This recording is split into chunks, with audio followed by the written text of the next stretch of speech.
Fox and Monkey Fist are best buddies. It actually makes a lot of sense. I love this as a friendship. Like, I wouldn't ship it romantically, but as a friendship, like, all day long. So we're beginning the arc of Rescue Xanatos. So first we have to gather intel on Shredder's security system, and that's why we sent in Monkey Fist. It's hacking Shredder's system. Finding out where Xanatos is contained. At the same time, the Baroness has an eye on him. So she's got to send in somebody to stop Monkey Fist from penetrating security. Oh look! Storm Shadow! I love the soundbite exchange here. I do not know who you are. I am Monkey Fist! That's just like the he means business intro. Like, as soon as he says that, you know that he is, again, a force to be reckoned with. It's for a guy just to be able to say his name, and it's that intimidating. Yes! Okay, people always ask me, you know, it's obvious who your favorite Disney villain is. Who's your favorite non-Disney animated villain? This guy, right here. Discord! I love Discord! So much. Like, I consider him, like, to be this godlike entity who just loves playing with people's lives for fun, and he's hilarious, and at the same time he's intimidating and kind of frightening in that he upsets all order, and he's John Delancey, and I love everything about him! I think this fight was really good to establish exactly how powerful Discord is, because, you know, Pete, pretty good warrior, Ursula, really big deal. So they both take Discord on at once. Complete with Maleficent's backup minions. And they all lose! Because Discord's that awesome! I know we have a lot of pony haters on the forum, that's alright. You don't have to like what you don't like. But I just want to say, personally, I love Discord, and I'm so glad he's in this more. Okay, Mirage versus Gruen and Slive. This is where Mirage is really established as being powerful. And, you know, I'm a huge Mirage fan. Actually, I kind of ship her in Discord a little bit. Actually, one of my favorite love triangles is Mirage, Discord, and him. And it can either be Mirage and him fighting over Discord, or actually, yeah, it's pretty much the only way I can play it. And sometimes I like getting Chrysalis in on that action, too. I ship Discord with a lot of people. Yeah, I love how Mirage just blows up all the mechs by pointing at them. Even though the El Khatib were destroyed, it was kind of cool to have them cameo.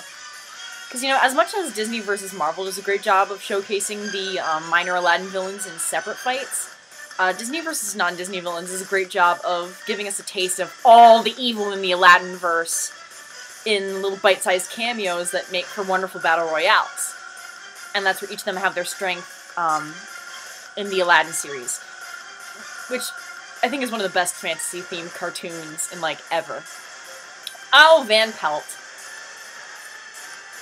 It was actually Beaten Senseless 902 that kind of inspired the use of Van Pelt, because he loved the Jumanji animated series. Oh, here's where we start using the Kraken, which the music is going to sync up really well with what happens. But yeah, 902 was like, you should watch this. And man, Woo was like, oh, I remember that series, I love that series. So we had to have him go live action first so we could get him into the new level of consciousness. And also use this fight to establish the Sanderson sisters. I love the Sanderson sisters. Really, who doesn't? So now we have animated Van Pelt. We are only using those villains... Well, not only. We're mostly using the villains from the Jumanji series, because 902 showed us how awesome it was. And so yeah, now we're all huge fans. We got Lucius Malfoy versus Barbosa, and I love this fight because the concept is...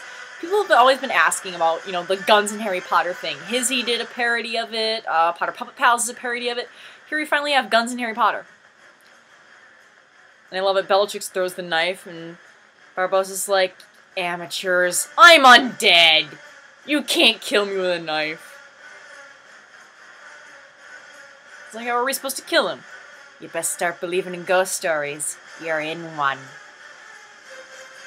I love this eye roll. That's just so Barbosa. Kicks Lucius Malfoy's butt. Malfoy's not dead, but that's the last we're going to see of him because his footage is only that much. Bellatrix is one of Windman's crushes. He's not made a secret of this. Here is one of the pivotal scenes of the entire war, okay? Castle Ruber, partying. Ruber lets his guard down for a little bit to party. And all his associates are there. Malice, Darkheart, Kent Mansley, Ramses, the Lizardman, Robotnik, Wizard of Wonderland. Now, Maleficent's first wish was to have Diablo unpetrified. This is her second wish. Jafar crashes the party. What's he here to do? And the music syncs up so well with what happens here.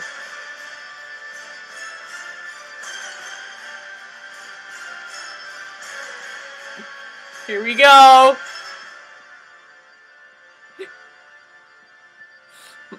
Ruber died! LOL! Tons of people on the forum were happy about that. Maleficent sums up our reaction. Well, at least that was my reaction. But then when you said that, we're like, what? And we remember genies can't kill people, so he's in limbo, and here's Rasputin! I told you they had an epic bromance, and then they have a rave.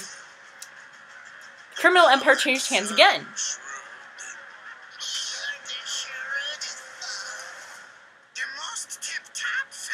So it basically went from Jim Cummings to Jim Cummings. Excellent chaos! Oh, I love Discord! Chaos is a wonderful, wonderful thing! Drink your chocolate milk a glass. And Cyclocon has to go into God Overload, because now he's got Eris, Aku, and Discord, who are all godlike entities.